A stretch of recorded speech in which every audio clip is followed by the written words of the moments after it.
Would the underground count as its own, like, sovereign area, or would it fall under whatever territory in the human world it happens to be in at the time? Like, say the underground is in, like, Ireland.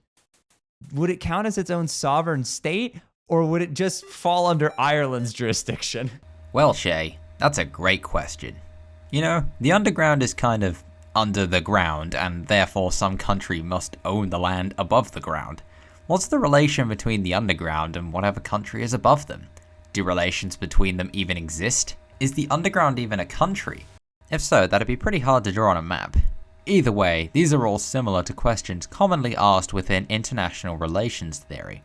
And the underground is a unique example of an area whose sovereignty is a bit fuzzy to say the least. And so, as a student of international relations, I'm going to try and answer Shay's questions, and hopefully give you a bit more of an understanding of the political situation surrounding the underground. This is the international politics of Undertale. So I'm going to give a quick background on international relations theory, and before you click away, I will try and keep this quick and simple, alright? Okay, international relations theory, or IR theory for short, is a framework for examining the relations between various actors on the international level. Actors can be multiple things, but most commonly IR theory examines countries. Actually, not countries, that's a dirty word in IR theory, as it's not descriptive enough. The term usually used is nation-state. Nation-states have two key elements, a clearly defined territory with borders, and sovereignty. Sovereignty is likely a word you've encountered before, but it can be difficult to define if you haven't thought about it much. A popular definition, however, involves what is known as the monopoly on violence, or essentially having complete military control over one's territory. Take Germany for instance. There is not an equally competing force, or any competing force at all for that matter over this area. It's just Germany. And as a result, they have the monopoly on violence, which gives them sovereignty. You can apply this example to basically anywhere else in the world and it still works. A nation state will always have a monopoly on violence. So what does being a nation state get you? Well, the most important thing is you get your seat at the international table. You get to be a part of the international sphere and be recognized and taken seriously by other nation states, which is extremely important. If you don't have this, at best you get support and recognition in simple writing by some nation states, and at worst you're just a lowly rebel group with aspirations that in everyone else's minds are too high. Anyway, that's my fairly brief summary of IR theory. Now let's get back to Shay's question. Is the underground sovereign? Well, not really. Whatever country is above them obviously will have held the monopoly on violence since the time of the war between the humans and monsters. So, in IR theory, the monsters are merely a subjugated rebel group by the above nation state, and as a result, do not have sovereignty. A fairly simple answer on paper, though I think there's a little more to it due to the unique nature of the underground. And so whilst it's not sovereign in a traditional sense, IR theory can still partially apply here when we think about the political nature of the underground.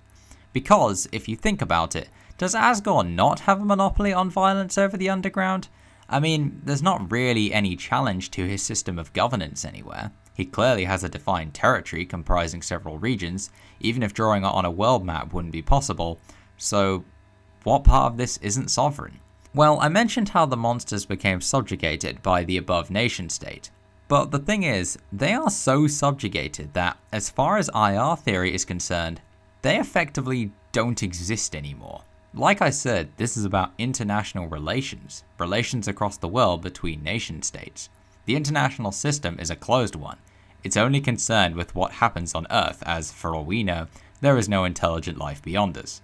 And so the monsters are basically aliens now. They're not part of the international community and can't have relations with nation states and thus just aren't a factor. They exist in this other space, outside even the wider scope of IR theory. So, does it actually have sovereignty then?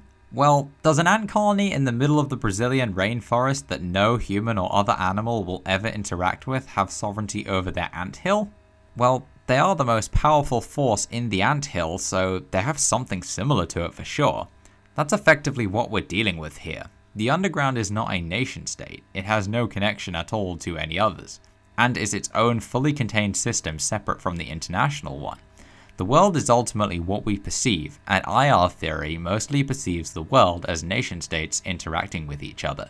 But the underground exists with a weird form of pseudo-sovereignty that is created by being removed from the international bubble and into its own, and maintaining the traditional monopoly on violence in line with what exists in the real world. And that's that really. I hope you enjoyed this video or at least found some educational value in it.